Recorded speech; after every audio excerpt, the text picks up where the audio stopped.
Hey young world, this your girl A-lan Holt coming straight to you with Miss Anomalous herself, Victoria Shantrell Asbury.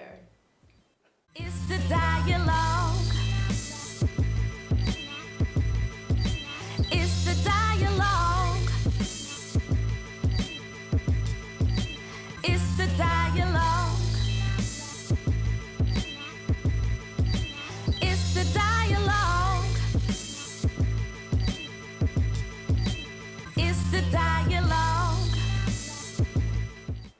Hey young world, it's your girl Victoria Shantrell coming straight to you, here to give you that real deal like I always do.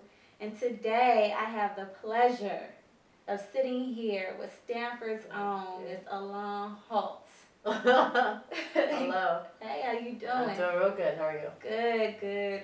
And I'm so privileged to be sitting here interviewing you instead of being directed by you. Even though you are a wonderful director, and that's kind of what it is that we're here to talk about today. So, 8-Ball. Tell the world about it. Well, A-Ball is a play that I started writing about a year ago. Okay. I started writing it when I was abroad, traveling abroad for the winter, and really thinking back on my community. One, I'm from Los Angeles. The place takes place in Los Angeles, but also just kind of about the time that I was born in, which was like the late 80s, early 90s, and what that meant for people, especially black people living during that time. So that's kind of where the play takes place from Los Angeles, the late 80s, early 90s, the community of black people.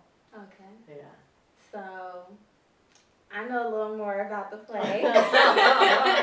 Please. You know, I do have a little small role. She's our leading lady. Our leading lady. But you know, I know that the play is about Los Angeles in the late 1980s, early 1990s. But what else about that time? So definitely crack cocaine takes is kind of the impetus for what moves the action of the play. But it's really about the way that the people respond to it, and the way the drug kind of sometimes consumes the whole life, and it feels like there's nothing else besides crack. But really, you take a step back, and it's really about people. It's about just day to day trying to survive, but also thriving at the same time. So it's a play of a human play about ourselves and our connections to other people and our connections to our world and our spaces.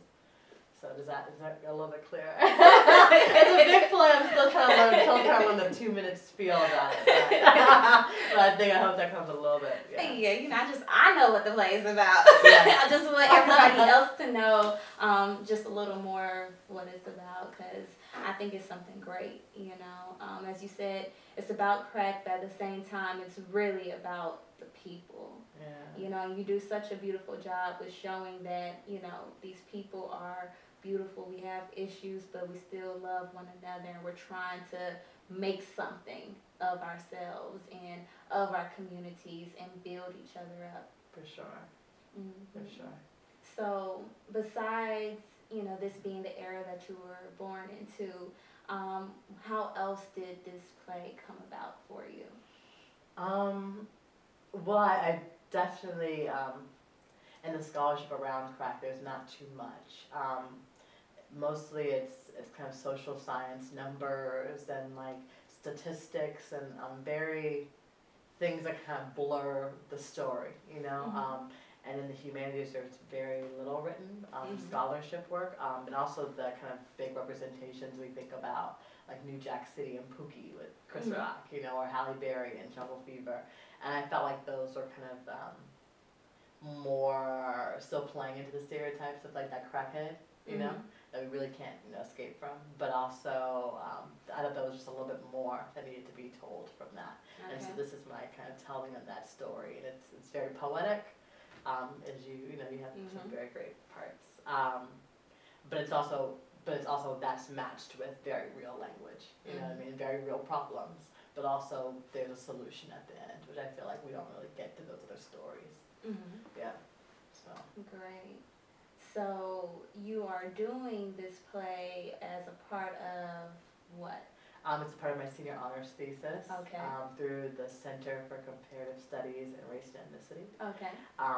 So it's one half of my thesis. So the play is in itself an experience, and I think that, and the second part is the theoretical part. So putting it all kind of into the framework of the academy. Mm-hmm. So the play I feel like is for the world and for the academy, and the writing just kind of helps to expand that story in ways that we can kind of include it into the narratives that are being told about this moment. Mm-hmm. So that's where it's coming from. And it's also sponsored by the Institute for Diversity in the Arts. Okay. Yeah. That's great. You're also a fellow at the Institute for Diversity. Institute for Diversity in the Arts. Okay. Yeah, so I work there at the Harmony House. Okay. And yeah, we do programming there, and also lead a lot of artists of color kind of fellowships with our visiting artist program. Mm-hmm. We've had a lot of great people come through, so it's been a good experience. That's great. Yeah. So this is a part of your honors thesis. Do you have any plans on doing something else with this piece, post-graduation? Yeah, so we were lucky enough that it won the UCSD James Baldwin New Play Festival Award. Yeah, so it's a great moment. And so with that, we're going to have another staged reading in San Diego at the end of next month. So I'm really looking forward to that, doing a lot of rewrites for that. And then after that, I see this step at Stanford next week. But I see next week is just another continuation, and I'm definitely going to be doing a lot of revisions after this play goes up. And I have been the whole process. And then, and so we'll see. Hopefully you'll see it, in the world too. I hope so. Yeah. I hope so. Do you have any other, plays being written at this point? I've been having glimpses of the next play. So this is the first play that I've gone full steam with, as far as like from inception to putting it on stage. I had another one that we just did a reading for like 2 years ago. What was the name? The Sweetest Gift. Okay. The Sweetest Gift. What was that about? That was a love story. Okay. It was centered in the home. And I'm very interested in the home. Mm-hmm. But it was centered in the home. Yeah, it was about a couple, Zuri and I should not be blanking on these names, but anyways, and it was kind of about their trying to maintain a relationship with all these external forces coming in, from the outside world into their home. Mm-hmm. So the male character, he doesn't have a job, and so what that means, as far as his maleness, but also as far as his relationship goes. So things like that.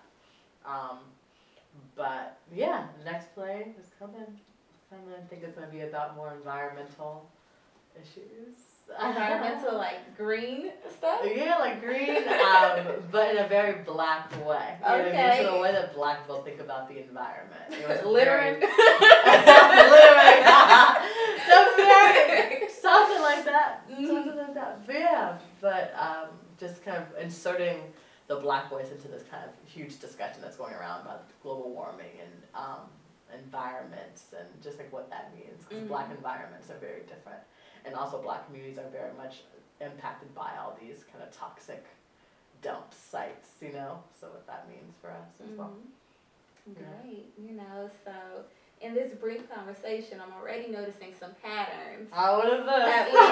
Or some themes that are coming up with your first play, The Sweetest Gift, and with 8 Ball. So this idea of relationships, the home, men and what it means to be a man and going to get your manhood. Why do you think that you're so drawn to those aspects of life? I think I'm just really drawn to intimacy. I think that is very powerful, intimacy, and I think that when we're this close together, we really are able to kind of get the nuances of things. Like, it's all about perspective. I love this, like, really close perspective. And I think that's when the best stories are told. That's when the most honest stories are told. When it's just maybe one other person next to you, or when it's nobody next to you. So, yeah. And I think a lot of our world, especially now, happens too fast. with this kind of new digital technological tweet thing we're in. Mm-hmm. You know, and I just like to slow it down, like, and have it be really about, you know, those kind of, more intimate interactions. Yeah. Okay. Another question about 8-Ball. Yes. So, thinking about how things were and thinking about how they are now, the late 1980s and early 1990s compared with right now, 2011, what do you see as similarities and differences or continuations or whatever from that era to now? I think there's a lot of things that have carried over. I mean, I honestly don't think we're out of that moment. Explain that a little bit. Well, so I'm from LA. Obviously, you're from LA too. And so for me, even driving from the northern side of LA all the way down to the southern side of LA, like you can, like just in the middle, there's just all this kind of blank space. You know what I mean? There's no businesses. There's no real, the housing is just obviously just remnants from times when, you know what I mean? Just no upkeep. There's just no landscaping. There's just nothing there. It's just very gray. And there's a beautiful freeway that goes right over all of that. Okay. You know, the 105 freeway or the 110 freeway in LA. You know, and so just like the physical landscape, I feel is very, very much the same, or very much remnants of that. I think our language is very much reminiscent of it. Like even just the idea of just getting money, you know what I mean? Like the hustle, I think is very much involved in that game. And then also, like I said, you just say crack today, and it just people understand it. You know what I mean? They may not understand what it means fully, but they have an image that they go to, and I think that's very powerful still. You know what I mean? And the fact that there hasn't been very much written about it, I think that says a lot as well. Yeah. So, a lot of things. Good. But yeah. So if you could have, the people in the audience take one thing away from 8-Ball, what would you want that thing to be?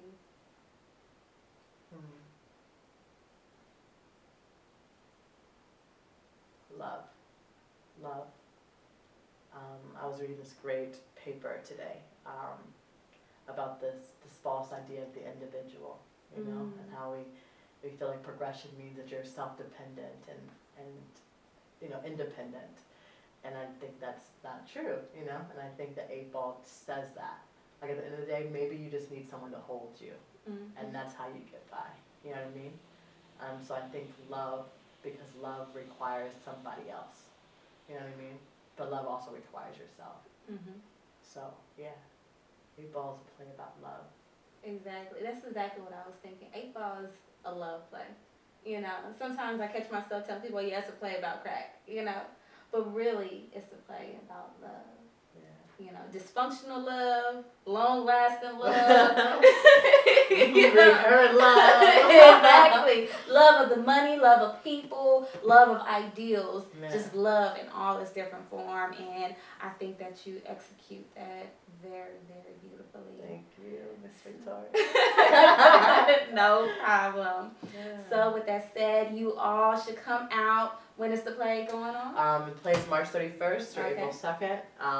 Tickets and information's at 8ballplay.com. Okay. Yeah, so next week. Next ready? week. Already up. I have a small part in there. Not small at all.